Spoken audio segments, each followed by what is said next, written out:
পিতা মাতা হচ্ছে জান্নাতে যাওয়ার সিঁড়ি, কিন্তু ভণ্ড পীর আর ফকির কোনোদিন জান্নাতে যাওয়ার সিঁড়ি হতে পারে না, বরং ওরা নিজেরাও জাহান্নামী হবে, ওদের অনুসারীরাও জাহান্নামী হবে। জোরে বলুন ঠিক কিনা? আজকেও বাংলাদেশের এক কুখ্যাত বেঈমানের বিদায় হয়েছে। সেই কুখ্যাত বেঈমানের নাম হচ্ছে ভণ্ড দেওয়ানবাগী। এই ভণ্ড দেওয়ানবাগী সমাজ থেকে বিদায় হয়েছে আজকে, আর ওর মরে যাওয়ার পরে সারা বাংলাদেশে যেন আনন্দের জোয়ার বইছে। বাংলাদেশের কত মানুষ যে আলহামদুলিল্লাহ বলেছে তার কোনো হিসাব নাই। কিন্তু অনেকেই সমবেদনা জানিয়েছে, না বুঝে বলে যে একটা মানুষ মারা গেল, যতই খারাপ হোক না কেন আপনি তাকে আলহামদুলিল্লাহ বললেন কেন? এই লোকটার মেজাজের মধ্যে এটা নাই।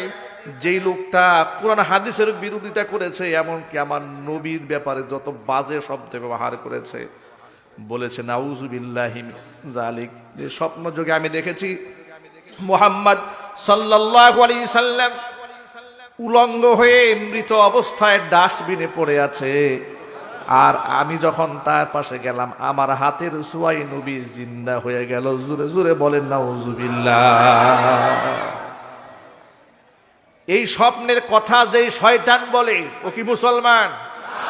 মুসলমান শুধু তাই নয়, ফাতিমাতুজ জাহরা রাদিয়াল্লাহু তাআলা আনহার ব্যাপারে বলেছে, নবীর মেয়ে ফাতিমাতুজ জাহরা হচ্ছে আমার স্ত্রী। নাউজুবিল্লাহি মিন যালিক।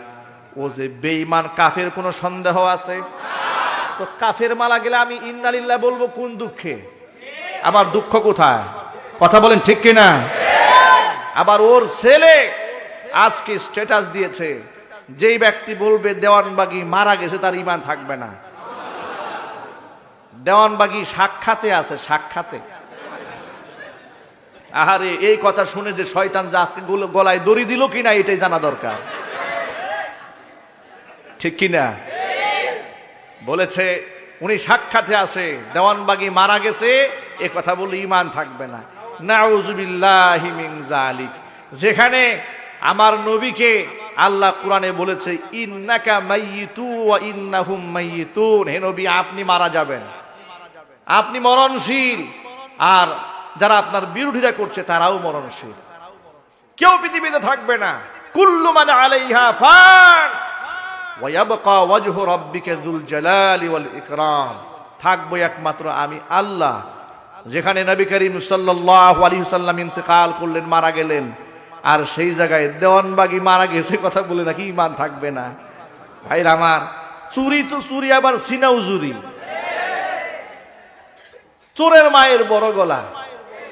এই বেঈমান কুফফারদের চক্রান্ত থেকে আল্লাহ পাক দেশ এবং জাতিকে হেফাজত করেন। পীরের পায়ে ঘন্টার পর ঘন্টা সেজদা দিয়ে পড়ে থাকে লোকেরা। এই সেই ভণ্ড, যে ভণ্ডের পায়ে মুরিদরা সেজদায় পড়ে কান্নায় ভেঙে পড়ে। বড় দুঃখজনক ব্যাপার কি শোনেন, আমার স্রষ্টাকে, দুনিয়া আখিরাতের স্রষ্টাকে, যে আল্লাহর সামনে আমি আমার নাক দিয়ে আমার কপাল দিয়া সেজদায় পড়ে থাকার কথা ছিল, ওই আল্লাহর সামনে মানুষ লম্বা সময় সেজদায় থাকে না।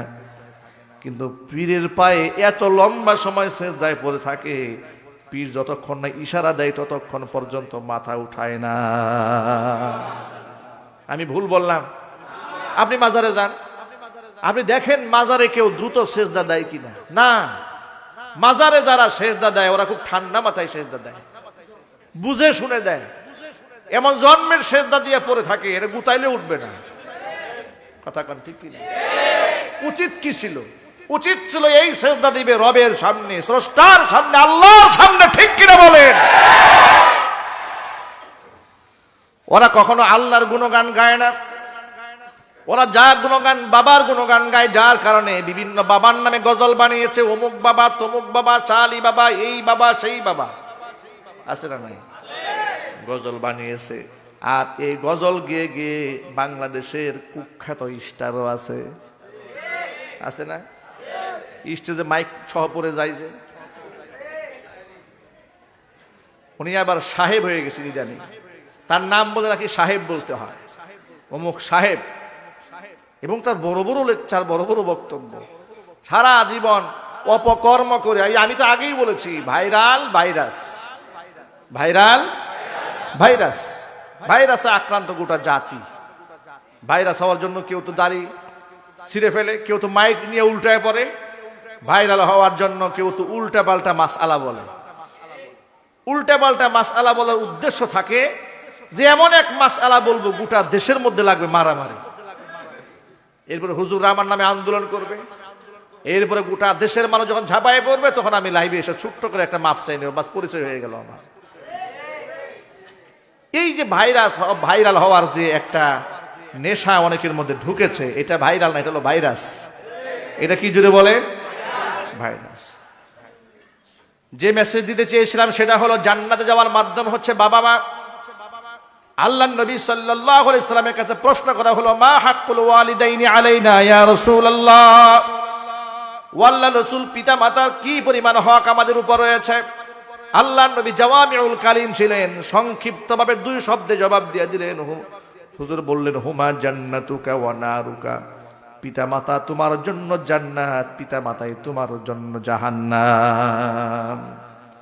এই জায়গা কি পীরের নাম আছে নাকি? কোন দয়াল বাবা, কোন ক্যাবলা খাবার নাম আছে না? হুমা জান্নাতুকা ওয়া নারুকা, এটা হলো বাবা মার ক্ষেত্রে। এখানে যত বাবা মা এখানে এসেছেন, আপনারা ধন্য যে আপনাদের সন্তান হাফেজ হচ্ছে, আলেম হচ্ছে।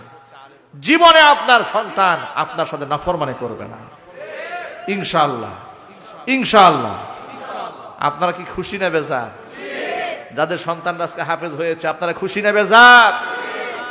এর চেয়ে আনন্দের আর কি হতে পারে? আজকে তো আপনার সন্তানের মাথায় পাগড়ি পরানো হচ্ছে, কিয়ামতে আপনার মাথায় আল্লাহ নূরের তাজ উঠায় দেবে, নূরের তাজ উঠায় দেবে। ইউলবাসু ওয়ালিদাইহি তাজাই ইয়াউমাল কিয়ামা দাউউহু আহসানু মিন দাউইশ শামসি। হাদিসের মধ্যে এসেছে, এমন তাজ আল্লাহ পাক হাফেজে কোরআনের পিতা মাতার মাথার মধ্যে উঠিয়ে দেবে যেই তাজের আলো পৃথিবীর সূর্যের আলোর চেয়েও বেশি। মাদ্রাসার ছেলেরা চান্দাবাজি করে টাকা উঠায়, ওই ইতিহাস জাতির সামনে বলতে যেও না, কারণ চান্দা উঠিয়ে দেশের লক্ষ লক্ষ এতিম অসহায়ের মুখে ছাত্ররা খাবার তুলে দেয়। হাফেজ বানায়, আলেম বানায়, ডাকাত বানায় না, খুনি বানায় না, মাস্তান বানায় না, ধর্ষক বানায় না, জেনাকার বানায় না। আর তোমাদের এই সমস্ত গরিবের পেটে লাথি মারা টাকা দিয়া তোমরা আমেরিকায় বাড়ি বানাও, ইটালিতে তোমার বাড়ি আছে, মালয়েশিয়াতে অবকাশ যাপন করো।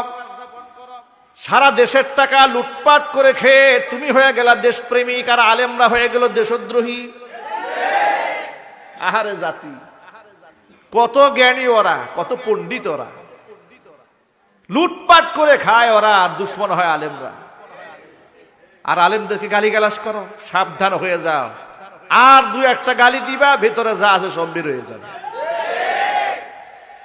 কুষ্টিয়ার এক পুলিশ সুপার একটুখানি যা বলেছে, বিনিময়ে ওর 14 গোষ্ঠীর অপকর্ম সব জাতির পকেটে পকেটে। আল্লাহ পাক বলেন, তুইজ্জু মান তাশা ওয়া তুদিল্লু মান তাশা। তুই আমার আলেমকে অসম্মানিত করবি, তুই আমার আলেম কুলকে বেইজ্জত করবি, তোকে বেইজ্জতের জুতার মালা দিয়ে রাস্তায় রাস্তায় আমি ঘুরাবো। কারণ আলেমদেরকে সম্মান কে দিয়েছেন যেন বলেন। আমার আল্লাহ পাক বলেন, ইয়ারফাইল্লাহু আল্লাযীনা আমানু মিনকুম ওয়াল্লাযীনা উতুল ইলমা দারাজাত। ইমানদারদেরকে আমি আল্লাহ সম্মান বাড়িয়ে দেব, আলেম যারা তাদের সম্মান বাড়াবো। কারণ আলেমরা যদি রাস্তা দিয়ে হেঁটেও যায়, তাদের জন্য সমস্ত মাখলুকাতগুলো দোয়া করে, এমনকি সমুদ্রের মধ্যে থাকা মাছগুলা পর্যন্ত আলেমদের জন্য মাগফিরাতের দোয়া করে। আলেমদের প্রতি ভালোবাসা আল্লাহ সৃষ্টি করে দিয়েছেন। কোরআন মাজিদে আল্লাহ পাক বলেন, ইন্নাল্লাযীনা আমানু ওয়া আমিলুস সালিহাতি সায়াজআলু লাহুমুর রাহমানু উদ্দা। নিশ্চয়ই যারা ঈমান আনে, ওয়া আমিলুস সালিহাত, আর যারা ভালো কাজ করে, মানুষের অন্তঃকরণে তাদের জন্য আমি আল্লাহ তাআলা মোহাব্বত পয়দা করে দেই।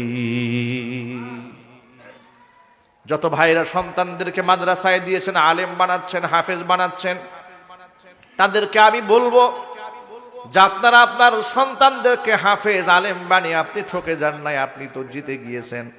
আপনার এই সন্তান জীবনে আপনার চোখের মধ্যে চোখ রাঙায় কথা বলবে না, আপনার এই সন্তান জীবনে আপনার গায়ে হাত তুলবে না, আপনার এই সন্তান আপনাকে বৃদ্ধাশ্রমে পাঠাবে না, আপনার এই সন্তান আপনাকে ফাহেসা ভাষায় গাল মন্দ করে আপনার মান সম্মান সমাজে নষ্ট করবে না, আপনার সন্তান অবৈধ প্রেম ভালোবাসা করে আপনার নাকটাকে বেইজ্জত করে কেটে এলাকার মধ্যে আপনাকে লাঞ্ছিত করবে না। আপনার সন্তান পার্কে পার্কে ঘুরে বেড়াবে না, আপনার সন্তান সিনেমা হলে যাবে না, আপনার সন্তান ড্রাগসে আসক্ত হবে না, মাদক আসক্ত হবে না, ইয়াবায় আসক্ত হবে না, খুনি হবে না, মাস্তান হবে না, বরং আপনার সন্তান হবে বিনয়ী, আপনার সন্তান হবে পরকালমুখী। কাল হাসরের কঠিন ময়দানে আল্লাহর কাছে জবাবদিহিতার ভয়ে আপনার সন্তান কাজ করবে, কারণ আপনার সন্তান কোরআন থেকে শিখেছে মা ইয়ালফিজু মিন কাউলিন ইল্লা লাদাইহি রাকিবুন আতীদ। জবান দিয়া যা বের হবে সব রেকর্ড হয়ে যায়, লিখিত হয়ে যায়, যা করব সব রেকর্ড হয়ে যায়। আপনার সন্তান কোরআন থেকে হাদিস থেকে এটা শিক্ষা গ্রহণ করেছে। আপনার সন্তান জানে আমার বাবা মা আমার জন্য বোঝা নয়, আমার বাবা মা হচ্ছে আমার জন্য জান্নাতে যাওয়ার সিঁড়ি। জুড়ে বলেন সুবহানাল্লাহ। আমি আবার পরিষ্কার করে বলি,